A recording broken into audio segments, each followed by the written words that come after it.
नमस्कार साथियों, एक बार फिर से स्वागत है आपका अपने YouTube चैनल आकांक्षा डीआर में। इस बेहद ही खास सीरीज में बात करते हैं करंट अफेयर्स की, साथ ही साथ करते हैं उनका एनालिसिस, जो कि यूपीएससी और स्टेट पीसीएस एग्जाम के लिए सहायक है ही, बल्कि अन्य जितने भी कॉम्पिटिटिव एग्जाम हो, चाहे वो पुलिस के हो, बैंकिंग के, रेलवे हो, एसएससी हो, जितने भी ऐसे एग्जाम जिसमें करंट अफेयर पूछा जाता है, वैसे आज भी जितने भी एग्जाम होते हैं उनमें करंट अफेयर पूछा ही जाता है।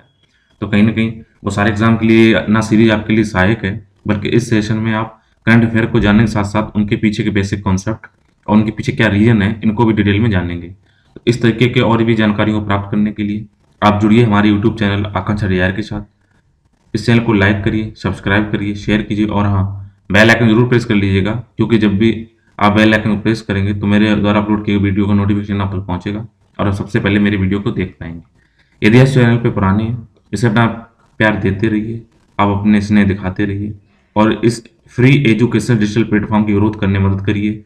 अपने रिलेटिव के साथ, दोस्तों के साथ, नियर वंश के साथ इसको शेयर कीजिए, उनसे सब्सक्राइब करवाइए, जिससे न केवल वो इन जानकारियों को भी सही से जान सकें, बल्कि अगर वो भी उन्हें ये भी हेल्प मिल सके कि समाज में चल क्या रहा है, उनके पीछे रीजन क्या है और कहाँ पे क्या घटनाएं घट रही हैं। तो आज के प्रमुख करंट अफेयर शुरू करने से पहले आप देखिएगा, जैसे हर वर्ष दिवाली आती है वैसे ही एक मुद्दा सामने आ जाता है कि क्या पटाखे चलने चाहिए कि नहीं चलनी। कोर्ट भी इसमें इन्वॉल्व होता है, काफी संगठन भी इसमें, एनजीओ भी बोलते हैं, आम पब्लिक बोलती है, धार्मिक उन्माद भी भावनाएं इसमें फैलती हैं। तो इन्हीं को देखते हुए ग्रीन पटाखों का एक ऑप्शन निकाला गया है लगातार, क्योंकि इनके अंदर बेरियम सॉल्ट या फिर एंटीमोनी, लिथियम और सैनिक लेड जैसे जो कंपाउंड होते हैं वो नहीं पाए जाते हैं, जो ना केवल अपने नेचर में भारी होते हैं बल्कि क्या करते हैं, पर्यावरण को काफी प्रदूषित करते हैं। लेकिन क्या ये पूरी तरह सिक्योर है, अभी ये मुद्दा बना हुआ है और लोग इस बार दिवाली में क्या करने वाले हैं ये भी देखने की बात होगी। लेकिन ये हर बार 2-3 सालों से ये बातें होती रही हैं, तो आप इन पर गौर कीजिए, देखिए क्या होता है।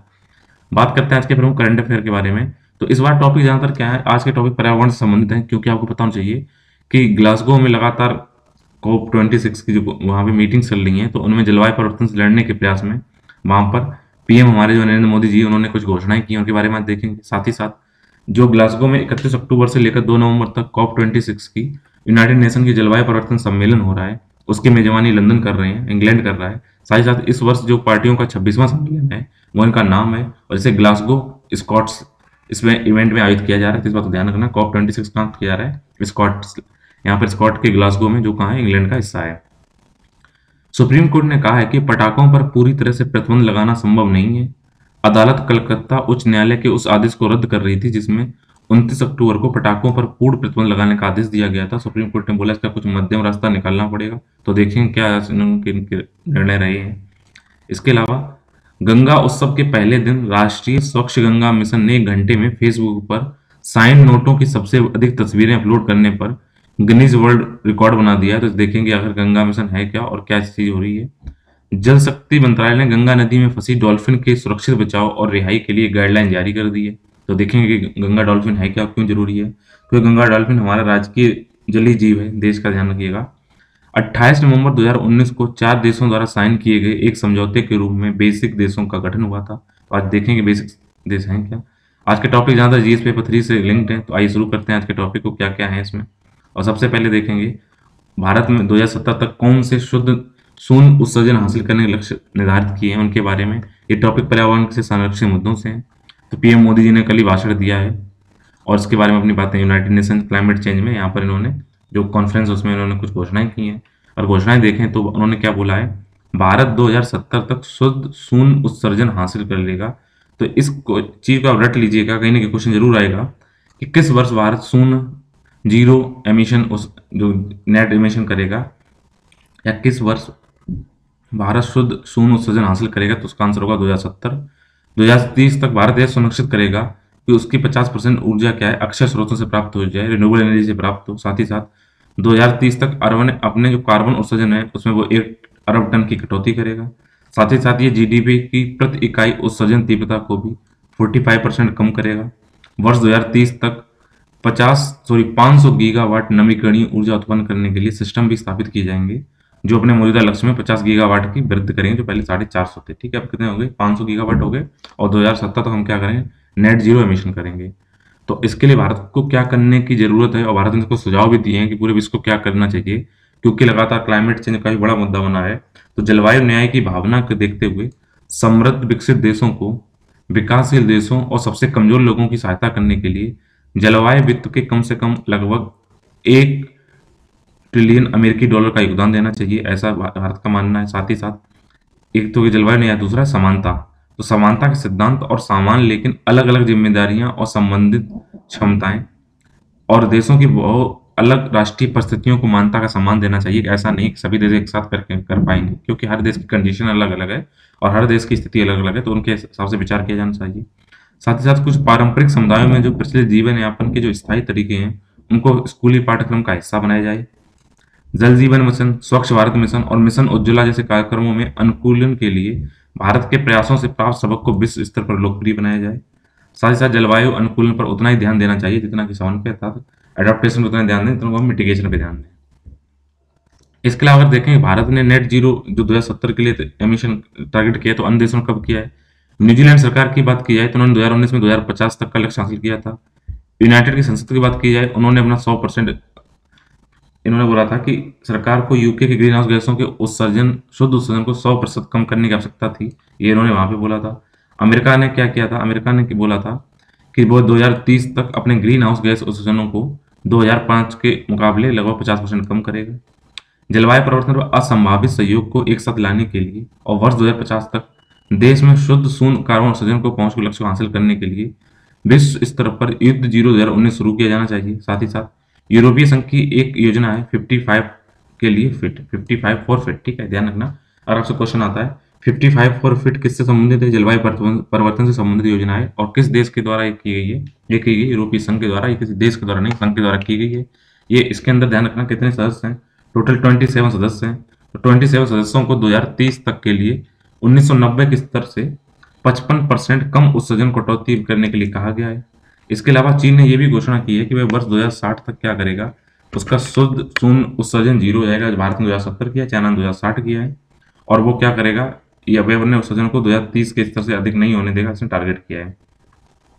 तो बार बार अगर आप चीजें देख रहे हैं कि नेट जीरो मतलब क्या, कोई एमिशन बंद हो जाएगा, बिल्कुल बंद हो जाएगा, कुछ होगा ही नहीं, ऐसा कुछ नहीं है। नेट जीरो इसमें क्या होता है, जिसे कार्बन न्यूट्रलिटी भी कहा जाता है। इसका मतलब ये नहीं है कि देश अपने जो एमिशन है उसको शून्य पे लाएगा, बल्कि वो क्या करेगा, उसका ग्रॉस होगा वो जीरो होगा। इसका मतलब क्या है, ऐसे राज्यों में पहुंचना जहां बिल्कुल भी उत्सर्जन ना हो, ऐसा प्रदेश जिसमें समझना मुश्किल है। आपका मतलब ये समझिए कि जितना वो कार्बन उत्सर्जन करेंगे उतना ही कार्बन उत्सर्जन जो वायुमंडल में जाएगा उसको हटाने के लिए टेक्नोलॉजी लाएंगे, नवीकरणीय स्रोतों का यूज करेंगे, जिससे क्या होगा, शुद्ध जो उत्सर्जन होगा वो जीरो हो जाएगा और आपस में बैलेंस बना रहेगा। मतलब कि अगर आपके पास 10 रुपए हैं तो आप 10 खर्च करिए और 10 को ही कहीं से आप कमा लीजिए, तो आप क्या होगा, जीरो आ गया। समझ गए, ये बात है। तो नेट जीरो कार्बन एमिशन 2050 तक प्राप्त करने के लिए 8 एक्शन की जरूरत है। हमें विंड कैपेसिटी को बढ़ाना होगा, साथ ही साथ हमें इलेक्ट्रिसिटी जनरेशन कोयले से ट्रांसफर करके अलग कोयला से उत्पन्न नहीं करना होगा। साथ ही साथ क्या होगा, नेचुरल गैस जनरेशन कैपेसिटी को रिन्यूएबल करना होगा। व्हीकल सेल को 50% तक बढ़ाना होगा जो इलेक्ट्रॉनिक से चल रहे हों। साथ ही साथ कि जो बिल्डिंग हीट पंप्स हैं उनको भी हमें क्या करना होगा, उन्हें सही तरीके से करना होगा। साथ ही साथ new building and application meet strict energy and efficiency goal set करने पड़ेंगे। रिसर्च एंड डेवलपमेंट को आगे बढ़ाना पड़ेगा, जो carbon capturing, sequestration and carbon utilization fuel को आगे बढ़ाएं।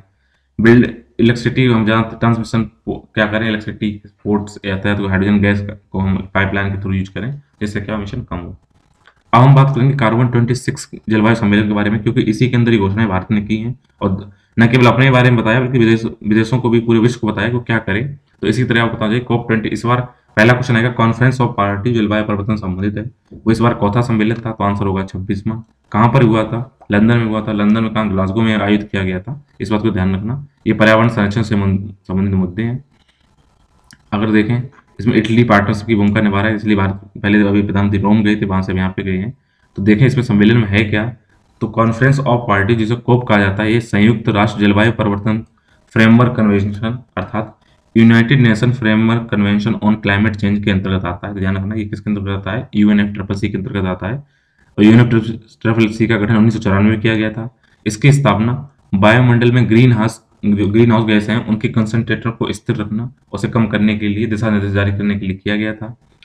कॉप के सदस्य 1995 से हर साल बैठक कर रहे हैं, इसीलिए 21वां है। 1995 से स्टार्टिंग हुई है और इसका पहला आयोजन क्या जर्मनी के बर्लिन में आयोजन किया गया था। इस बार कहाँ किया जा रहा है, ग्लासगो, लंदन में, ठीक है, यानी इंग्लैंड में। इसने सदस्य राज्यों के लिए जिम्मेदारियों की सूची तैयार की है, जिसमें क्या क्या जिम्मेदारियां हैं, जलवायु परिवर्तन को कम करने के लिए उपाय तैयार करना, जलवायु परिवर्तन के प्रभावों के अनुकूलन की तैयारी में सहयोग करना, और साथ ही साथ जलवायु परिवर्तन के संबंधित शिक्षा, ट्रेनिंग और जन जागरूकता को बढ़ावा देना।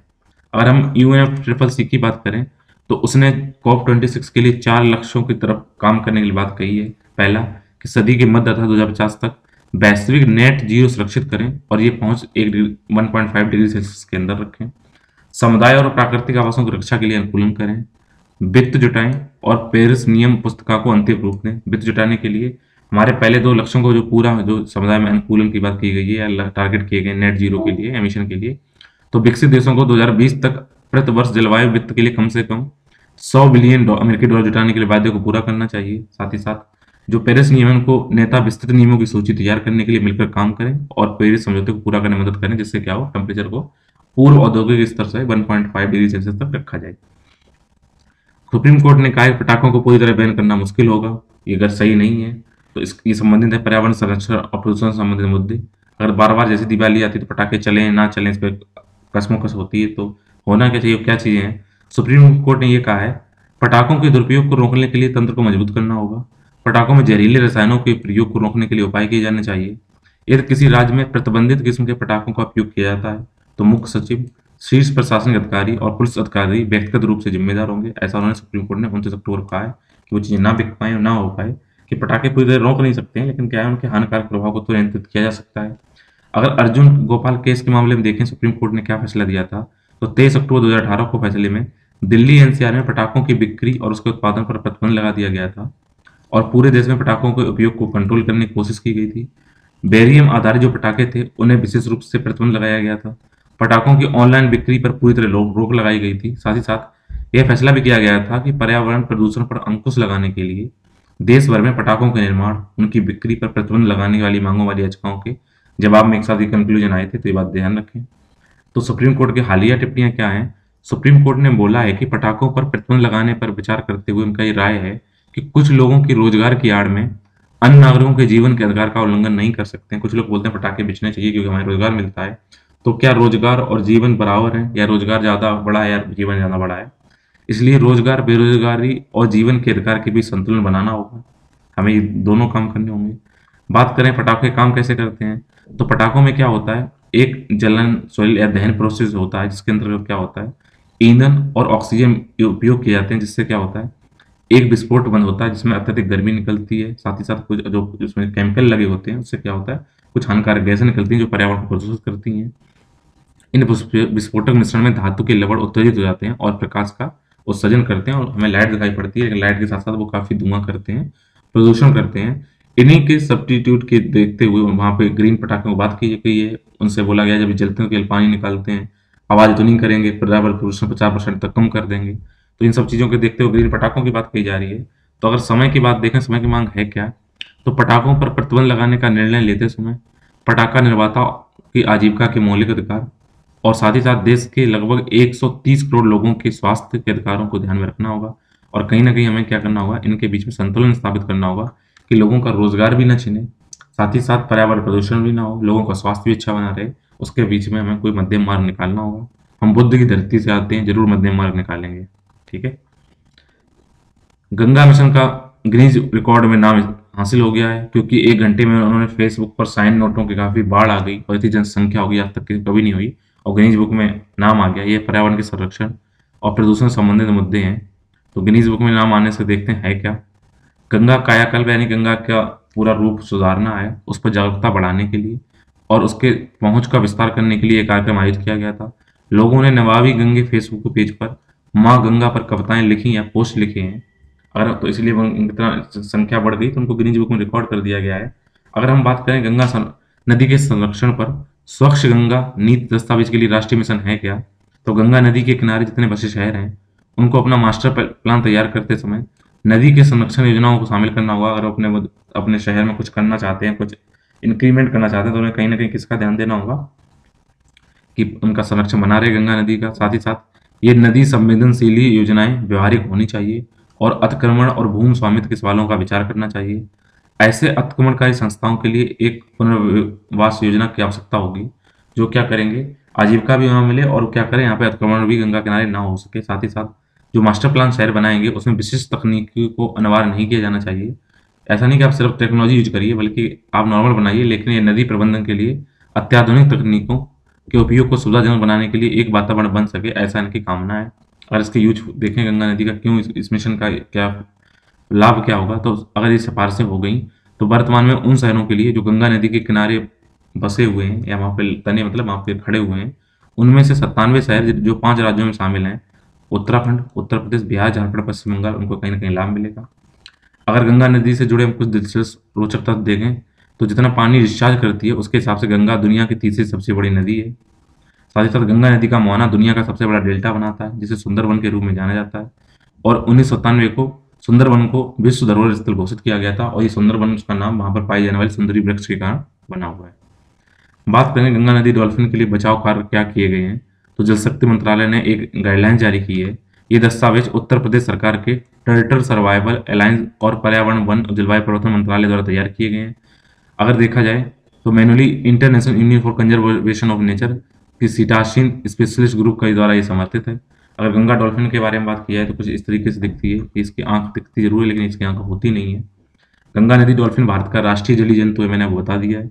International union for conservation of nature के में ये जो रेड लिस्ट अपनी निकालती है, जो लिस्ट निकालती है, उसमें रेड लिस्ट में क्या है, ये भारतीय वन्यजीव संरक्षण अधिनियम 1972 के अनुसूची 1 के तहत है। आईयूसीएन में रेड लिस्ट में शामिल है। इसमें लुप्त और भारतीय अनुसूची पर्यावरण के संरक्षण अधिनियम 1972 के तहत ये लुप्त प्राय में सूचीबद्ध है। साथ ही साथ अगर साइट्स की बात की जाए तो उस पर कन्वेंशन के परिशिष्ट 1 में है, तो वहाँ पे क्रिटिकल डेंजर में है। अगर प्रमुख इसकी आबादी देखी जाए तो लगभग 4000 इसकी पूरी टोटल आबादी है, और जहाँ तक भारतीय उपमहाद्वीप में पाई जाती है। गंगा नदी डॉल्फिन की बात की जाए तो केवल मीठे पानी में रह सकती है, और ये क्या है, अंधी होती है, अनिवार्य रूप से अंधी है, इसको आंख नहीं होती है, दिखता नहीं है, बस इस इको सेंसर के द्वारा अपने चीजों को देखते समझती है। डॉल्फिन अक्सर गलती से उत्तर भारत के नहरों में प्रवेश कर जाती है और ढाल के विपरीत तैरने में असमर्थ होती है, जिससे क्या होता है, कहीं ना कहीं ये खुद भी नुकसान आती है, लोगों को भी इसमें चपेट में आ जाते हैं। बात करेंगे बेसिक देश के बारे में, तो बेसिक देश का गठन 28 नवंबर 2009 को किया गया था। इसके अंतर्गत ब्राजील, दक्षिणी अमेरिका, भारत और चाइना गुट है। बी से ब्राजील, ए से साउथ अफ्रीका, आई से इंडिया, सी से चाइना। ध्यान रखना बेसिक्स नहीं है, ये बेसिक है, ठीक है। उसके बाद में चारों ने क्या किया गया था, जो कोपेनहेगन जलवायु शिखर सम्मेलन हुआ था, उसमें संयुक्त रूप से कार्य करने के लिए अपनी प्रतिबद्धता दिखाई, जिसमें एक संभावित संयुक्त वॉकआउट भी शामिल था कि यदि विकसित देशों द्वारा उन्हें सामान्य न्यूनतम स्थिति को पूरा नहीं किया गया तो वो यहाँ से बाहर भी चले जाएंगे। ये उभरते हुए भू राजनीतिक गठबंधन है। इनकी शुरुआत और नेतृत्व चीन ने किया था। बाद में संयुक्त राज्य अमेरिका ने इसके साथ अंतिम कोपेनहेगन समझौते की मध्यस्थता की। इसके बाद ये समूह उत्सर्जन में कमी और जलवायु सहायता राष्ट्र पर एक सामान्य स्थिति को न केवल डिफाइन कर रहा है, बल्कि अन्य देशों को कोपेनहेगन समझौते पर साइन करने के लिए मनाने की कोशिश कर रहा है, जिससे क्या पर्यावरण प्रदूषण और जलवायु परिवर्तन को कंट्रोल किया जाए। अगर बेसिक कंट्री की बात की जाए तो आप ये देख रहे हैं, जो हरे हरे हैं वो इनको शामिल कर रहे हैं, बाकी जो ब्राउन कलर का है ये आपकी है यहाँ पे ब्राजील, भारत, चाइना और साउथ अफ्रीका, दक्षिण अमेरिका, ये चारों देश में शामिल है। इसी के साथ आज के जितने करंट अफेयर थे उनका एनालिसिस कंप्लीट होता है। उम्मीद है आपको ये समझ में आए होंगे। अगर आप उसका पीडीएफ फॉर्म चाहते हैं तो कमेंट बॉक्स में अपना ईमेल एड्रेस लिखिए, उस पर पीडीएफ उपलब्ध करा दी जाएगी। यदि आप कुछ चाहते हैं इसमें कुछ चेंज आए, कुछ बदलाव आए, कोई दिक्कतें आ रही हैं, तो भी कमेंट बॉक्स में लिखिए। हर संभव कोशिश की जाएगी उनको चेंज किया जाए। इसी तरह के और भी टॉपिक और नए सेशन से जुड़ने के लिए आप जुड़े रहिए मेरे यूट्यूब चैनल आकांक्षा डिजायर के साथ। मिलेंगे एक नए सेशन में नए टॉपिक के साथ। तब तक के लिए स्वस्थ रहिए, मस्त रहिए। Thank you.